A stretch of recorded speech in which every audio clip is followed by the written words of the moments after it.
हम बाल महाभारत कथा में भीष्म प्रतिज्ञा पढ़ेंगे।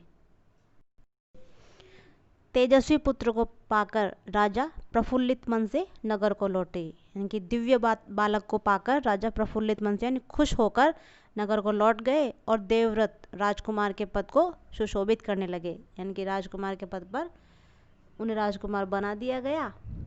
4 वर्ष और बीत गए। एक दिन राजा शांतनु यमुना तट की ओर घूमने गए तो वहाँ अप्सरा सी सुंदर एक तरुणी खड़ी दिखाई दी। यानी कि देवलोक की नर्तकी जैसी तरुणी यानी युवती दिखाई दी। उस युवती का नाम था सत्यवती। गंगा के वियोग यानी कि उसके छोड़ जाने के कारण राजा के मन में जो विराग छाया हुआ था, जो उदासीनता छाई हुई थी, विराग यानी उदासीनता, वह इस तरुणी को देखते ही विलीन हो गया। वह इस युवती को देखते ही समाप्त हो गया।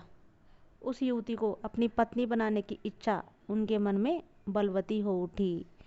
यानी कि वह उसे अपनी पत्नी बनाना चाहते थे। उन्होंने सत्यवती से प्रेम याचना की, यानी कि प्रणय निवेदन किया।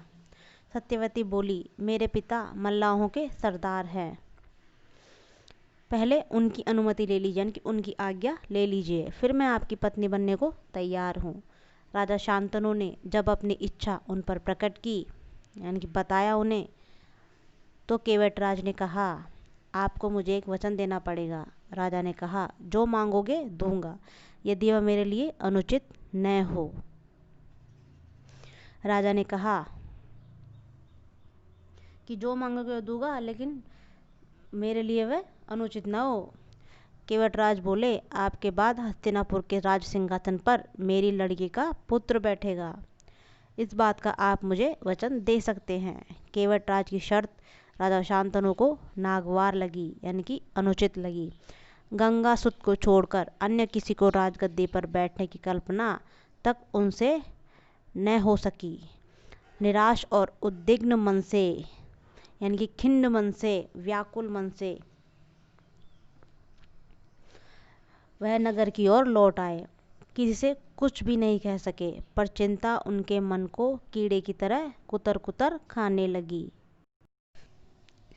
देवव्रत ने देखा कि उसके पिता के मन में कोई न कोई व्यथा समाई हुई है, यानी कि कोई न कोई समस्या से वह परेशान है। एक दिन उसने शांतनु से पूछा, पिताजी, संसार का कोई भी सुख ऐसा नहीं है जो आपको प्राप्त न हो, यानी कि संसार का ऐसा कोई भी सुख नहीं है जो आपके पास न हो, फिर भी इधर कुछ दिनों से आप दुखी दिखाई दे रहे हैं, आपको किस बात की चिंता है? यद्यपि शांतनु ने गोलमोल बातें बताई। गोलमोल यानी कुछ भी सही सही नहीं बताया, सच सच। फिर भी कुशाग्र बुद्धि देवव्रत को बात समझते देर न लगी। कुशाग्र यानी तेज। उन्होंने राजा के सारथी से पूछा, सारथी यानी रथवान, जो रथ चलाता है उसे सारथी कहते हैं। पूछताछ करके उस दिन केवटराज ने यमुना नदी के किनारे जो कुछ बातें बताई थी उसका पता लगा लिया। उस दिन केवटराज ने यमुना नदी के किनारे जो कुछ बातें हुई थी उनका पता लगा लिया। पिताजी के मन की व्यथा जानकर देवव्रत सीधे केवटराज के पास गए और उनसे कहा कि वह अपनी पुत्री सत्यवती का विवाह महाराज शांतनु से कर दे। केवटराज ने वही शर्त दोहराई जो उन्होंने शांतनु के सामने रखी थी। देवव्रत ने कहा, यदि तुम्हारी आपत्ति का कारण यही है, यानी कि तुम्हें इसी से तुम मना कर रहे हो कि शादी नहीं हो पाएगी, तो मैं वचन देता हूँ कि मैं राज्य का लोभ नहीं करूँगा। सत्यवती का पुत्र ही मेरे पिता के बाद राजा बनेगा। केवटराज इसे संतुष्ट न हुए, यानी कि वह इसे संतुष्ट नहीं हुआ। उन्होंने और दूर की सोची और बोले, आर्यपुत्र यानी कि श्रेष्ठ पुत्र पुरुष, इस बात का मुझे पूरा भरोसा है कि आप अपने वचन पर अटल रहेंगे, अटल यानी अडिग रहेंगे, किंतु आपकी संतान से मैं वैसी आशा कैसे कर सकता हूँ? आप जैसे वीर का पुत्र भी तो वीर ही होगा, यानी कि आप जैसे वीर, यानी कि बलशाली का पुत्र भी तो वीर और बलशाली होगा, और बहुत संभव है कि वह मेरे नाती से, यानी पुत्री का पुत्र, यानी कि वह मेरी पुत्री का पुत्र मेरे नाती से राज्य छीनने का प्रयत्न करे। इसके लिए आपके पास क्या उत्तर है? केवटराज का यह प्रश्न अप्रत्याशित था, यानी कि असंभावित था। उसे संतुष्ट करने का यही अर्थ हो सकता था कि देवव्रत अपने भविष्य का भी बलिदान कर दे। किंतु पितृभक्त देवव्रत यानी कि पिता का भक्त देवव्रत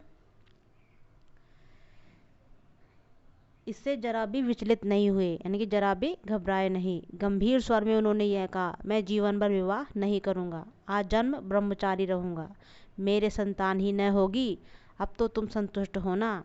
तो गंभीर स्वर में देवदत्त ने कहा कि मैं जीवन भर विवाह नहीं करूँगा और आजन्म यानी कि पूरे जन्म, यानी कि मैं पूरा जन्म ब्रह्मचारी रहूँगा, अपनी पूरी ज़िंदगी में कभी भी शादी नहीं करूँगा, मेरी संतान न होगी, अब तो आप संतुष्ट हो ना।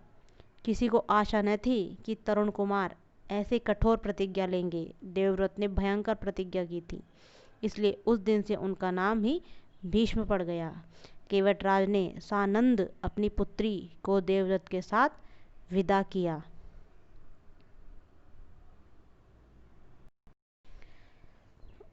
सानंद पूर्वक यानी खुश होकर उन्होंने विदा कर दिया, आनंद पूर्वक। आजन्म यानी जीवन भर और ब्रह्मचर्य यानी अविवाहित रहेंगे जीवन भर। सत्यवती से शांतनु के 2 पुत्र हुए, चित्रांगत और विचित्रवीर्य।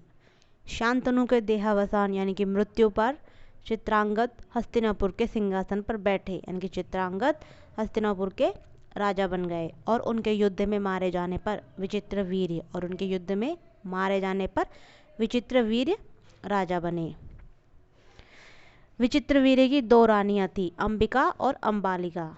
अंबिका के पुत्र थे धृतराष्ट्र और अंबालिका के पांडु। धृतराष्ट्र के पुत्र कौरव कहलाए और पांडु के पांडव। महात्मा भीष्म शांतनु के बाद से कुरुक्षेत्र युद्ध का अंत होने तक उस विशाल राजवंश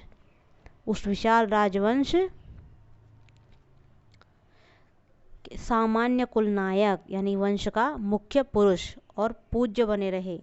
शांतनु के बाद कुरु वंश का क्रम यह रहा, जो इस प्रकार है।